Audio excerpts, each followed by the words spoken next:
میرا نام فاروق طارق ہے اور میں کوارنٹائن میں ہوں اور آج بخار اترا ہوا ہے، کرونا پازیٹیو ابھی ہوں، لیکن آج صرف اس بات پر گفتگو کروں گا کہ میں نے اپنے امیون سسٹم کو بہتر کرنے کے لیے کیا کچھ کیا تھا۔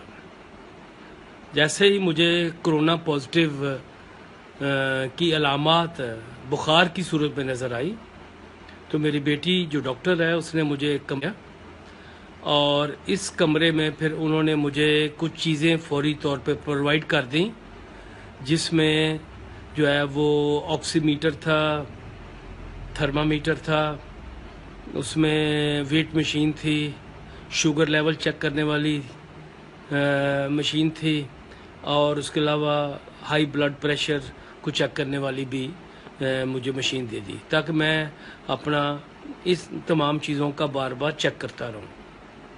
اور ان ابتدائی دنوں میں جب مجھے بخار تھا اور 12 دن مسلسل مجھے یہ بخار جو ہے وہ ہوتا رہا، اور ان 12 دنوں کے دوران میں نے امیون سسٹم کو مضبوط کرنے کے لیے وٹامن ڈی، سی، اے، زنک اور اس کے علاوہ CAC، یہ تمام چیزیں استعمال کیں، فروٹ کافی استعمال کیا، سبزیاں کھائیں، اور اس کے علاوہ جوس بھی پیا، پانی کافی پیا، اور جو عام طور پہ ڈاکٹرز بتاتے ہیں امیون سسٹم کو بہتر کرنے کے لیے ان تمام تجاویز پر عمل کیا۔ سنا مکی کی بات میں پہلے کر چکا ہوں، لیکن اسی دوران ایک روز میں نے ہائیڈرو کلوروکین کھا لی۔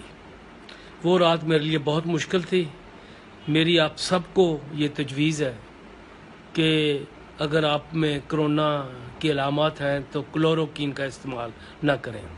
میں نے ابتدائی دنوں میں جو ہے وہ اینٹی بائیوٹک جو ہے ایزومیکس جو ہے وہ بھی استعمال کی تھی، 3-4 گولیاں، زیادہ گولیاں نہیں تھیں۔ پہلے دنوں میں ہر 4 گھنٹے کے بعد 2 پیراسیٹامول لیتا رہا، اور اس کے بعد 6 گھنٹے بعد 2 پیراسیٹامول لیتا رہا۔ پچھلے چند دنوں سے میں کوئی پیراسیٹامول نہیں لے رہا سوائے کھانے کے۔ کھانا میں نے خوب کھایا، صبح ناشتہ بھی کیا ہے، لیکن جو امپورٹنٹ بات تھی وہ یہ تھی کہ میں نے کبھی یہ تسلیم نہیں کیا تھا کہ میں کرونا سے ہار جاؤں گا، چونکہ جو امیون سسٹم ہے اس کے 2 حصے ہیں۔ ایک حصہ فزیکل ہے، جس کی بات آپ اکثر ڈاکٹر سے سنتے ہیں اور بڑی اچھی باتیں ڈاکٹرز بتاتے ہیں، لیکن اس سے بھی اہم حصہ آپ کا ذہنی لیول ہے کہ آپ کس جگہ پہ کھڑے ہیں۔ امیون سسٹم کے ان دونوں حصوں کو اگر آپ ملا کر کام نہیں کریں گے تو کام نہیں چلے گا۔ اگر آپ نے حوصلہ ہی ہار دیا ہے، آپ نے زندگی میں نیگیٹیوٹی کو لے آئے ہیں، پازیٹیوٹی ہے نہیں، آپ ماضی میں ہی دیکھتے رہتے ہیں، مستقبل کی سوچتے نہیں ہیں، یہ سوچتے نہیں کہ ابھی آپ نے اور کیا کیا کام کرنے ہیں، تو پھر مشکل ہو جاتا ہے آپ کے لیے اس قسم کی وبا پر قابو پانا۔ امیون سسٹم کو بہترین اور مضبوط کرنے کے لیے ضروری ہے کہ آپ ذہنی طور پر اس کو شکست دینے کے لیے تیار ہوں، زندہ رہنے کے لیے تیار ہوں، ہار نہ مانیں۔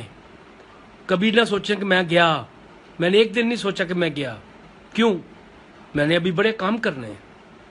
اور اس کے ساتھ ساتھ میں روز نہاتا تھا، شیو کرتا تھا، اپنے آپ کو تیار کرتا تھا، اور اسی طرح جس طرح میں نے آفس جانا ہوتا ہے، اس لیے کہ میں مینٹلی طور پر کبھی یہ تسلیم نہ کروں کہ میں بیمار ہو گیا ہوں، کرونا ہو گیا ہے، یہ مجھے لے دے جائے گا۔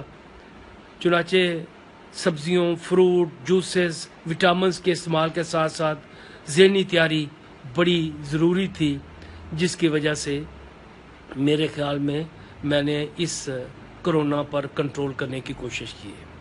آپ سے بھی میری یہ تجویز ہے، آپ کرونا سے ہار نہ مانیں، لیکن اس کے ساتھ ساتھ یہ بھی سوچیں ابھی آپ نے زندگی میں اور کیا کچھ کرنا ہے، کیا منزل ہے آپ کی، بس اتنی تھی آپ کے لیے، اس سے آگے آپ نے نہیں سوچنا۔ ماضی کو نہ سوچیں، مستقبل کی بات کریں، تو مجھے پورا یقین ہے کہ آپ ایسی بیماری پر قابو پا لیں گے اور اس وبا کو شکست دے لیں گے۔ میں بھی 2-4 دنوں میں باہر آ جاؤں گا کرنٹینا سے، لیکن احتیاط سے کام لے رہا ہوں، جلدی نہیں ہے مجھے کوئی بھی، اس بیماری میں جو ہے وہ کوئی جلدی نہیں ہے۔ صبر سے تھوڑا، ہمت سے اور ذہنی طور پر مضبوط ہونے سے، فزیکلی مضبوط ہونے سے میرا وزن بھی 4 کلو کم ہوا تھا ابتدائی دنوں میں. میں نے پھر وزن گین کیا ہے، 1 کلو گین کر لیا، باقی بھی گین ہو جائے گا. لیکن ہار نہیں ماننی، نہ مانوں گا. اور آپ سے بھی کہتا ہوں، آپ بھی ہار مت مانیں، کرونا کو شکست دیں.